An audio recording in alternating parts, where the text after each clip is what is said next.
Hello friends, good evening to all. ఈరోజు date వచ్చి 16/8/2025 అండి. టైం అరౌండ్ 10:30 అవుతుందండి నైట్. చాలామందికి ఉన్నటువంటి డౌట్ అండ్ ప్రాబ్లం ఏంటంటే అండి, టెట్ మార్క్స్ ఇంకా అప్డేట్ అవ్వలేదండి. ఇంకా ఎంత టైం పడుతుంది? ఆల్రెడీ మేము థర్స్డే అలా అప్డేట్ చేసాము. ఈరోజు సాటర్డే నైట్ అయింది కదా, 10:30 ఇంకా అప్డేట్ అవ్వలేదు. అప్డేట్ అవ్వడానికి ఇంకా ఎంత టైం పడుతుంది, ఎప్పుడు అప్డేట్ అవ్వడానికి ఛాన్స్ ఉందని చెప్పేసి చాలామంది కమెంట్స్ పెడతా ఉన్నారండి. అండ్ చాలామందికి డౌట్ కూడా ఉంది. ఆల్రెడీ టెట్ మార్క్స్ ఎవరైతే ఎడిట్ చేశారో వాళ్ళకి కొంతమందికి మార్క్స్ అనేవి అప్డేట్ చేయడం జరిగిందండి. బట్ ఇంకా కొంతమంది ఉన్నారండి, వాళ్ళకి ఇంకా అప్డేట్ అవ్వలేదు. చాలా వెయిట్ చేస్తూ ఉన్నారండి పాపం. ఒక 2-3 డేస్ నుంచి కంటిన్యూస్గా చెక్ చేసుకుంటూ ఏమన్నా మార్క్స్ అప్డేట్ అయ్యాయా లేదా అని చెప్పేసి చాలా వెయిట్ చేస్తూ ఉన్నారండి. సో వాళ్ళందరి కోసం అండి వీడియో. ఈ టెట్ మార్క్స్ అప్డేషన్ ఏదైతే ఉందో దానికి సంబంధించి ఎందుకు ఇలా లేట్ అవుతుంది అని చెప్పి మనం ఒకసారి ఆలోచిస్తే అండి, దాదాపు 5 లక్షలకు పైగా డిఎస్ అప్లికేషన్స్ అనేవి రావడం జరిగిందండి. 3 లక్షల పైగా అభ్యర్థులు డిఎస్సిని రాయడం జరిగింది. ఎవరైతే వీళ్ళంతా రాశారో వీళ్ళందరి యొక్క మార్క్స్ని ప్రభుత్వం చాలా క్షుణ్ణంగా పరిశీలిస్తుందండి. ఎందుకంటే మెరిట్ లిస్ట్ వచ్చాక ఎటువంటి ప్రాబ్లమ్స్ ఉండకూడదు, ఎటువంటి లిటిగేషన్స్ ఉండకూడదని చాలా జాగ్రత్తగా పరిశీలిస్తోందండి. ఇది మనకు వచ్చినటువంటి ఇన్ఫర్మేషన్ అండి.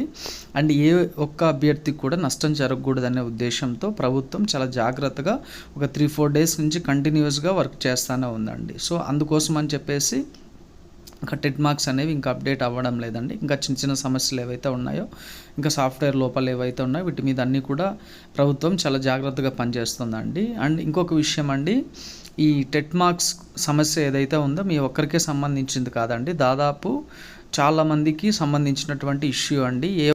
రాష్ట్రంలో ఎంతమంది అయితే డిఎస్సి అభ్యర్థులు ఉన్నారో వాళ్ళల్లో ఏ ఒక్కరికి కూడా నష్టం జరగకూడదనే ఉద్దేశంతోనే ప్రభుత్వం చాలా జాగ్రత్తగా పనిచేస్తుందండి.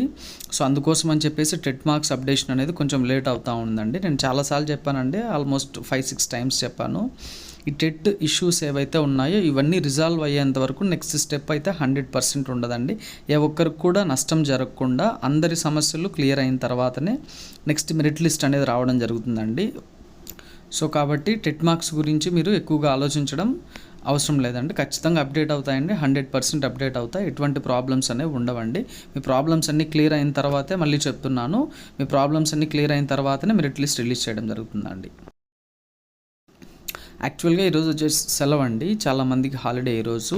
అయినప్పటికీ డిఎస్సి అధికారులు అండ్ డిఎస్సి సంబంధించిన వాళ్ళు ఎవరైతే ఉన్నారో వీళ్ళందరూ కూడా ఈరోజు వర్క్ చేస్తూ ఉన్నారండి. ఇది మనకు వచ్చినటువంటి ఇన్ఫర్మేషన్ అండి, తెలిసిన వాళ్ళ ద్వారా. సో కాబట్టి మనం అర్థం చేసుకోవచ్చు అండి, డిఎస్సి మెరిట్ లిస్ట్ కానీ లేదా సెలెక్టెడ్ లిస్ట్ కానీ మనకు రావడానికి ఎంత కష్టపడుతూ ఉన్నారు అని చెప్పేసి. యాజ్ సూన్ యాజ్ పాసిబుల్ మనకు డిఎస్సి మెరిట్ లిస్ట్ అయితే రావడానికి ఎక్కువ అవకాశాలు ఉన్నాయండి. అండ్ అలానే టెట్ సమస్యలు ఏదైతే ఉన్నాయో ఈ టెట్ సమస్యల మీదనే ఈరోజు కూడా అధికారులు అయితే వర్క్ చేశారండి. ఆల్మోస్ట్ ఈవినింగ్ 6:30-7 o'clock ఆ టైం వరకు కూడా పనిచేయడం జరిగిందండి. సో కాబట్టి ఎవరు కూడా బాధపడాల్సిన అక్కర్లేదండి. సాధ్యమైనంత తొందరగా ఈ టెట్ ఇష్యూస్ ఏవైతే ఉన్నాయో అవన్నీ కూడా రిజాల్వ్ అవుతాయండి. మ్యాక్సిమం రేపు అలా ఈ టెట్ ఇష్యూస్ రేపు మార్నింగ్ లేదా రేపు ఆఫ్టర్నూన్ లేదా రేపు ఈవినింగ్ లోపల టెట్కి సంబంధించినటువంటి సమస్యలు ఏవైతే ఉన్నాయో ఇవన్నీ కూడా క్లియర్ అవ్వడానికి ఎక్కువ ఛాన్సెస్ అనేవి ఉన్నాయండి.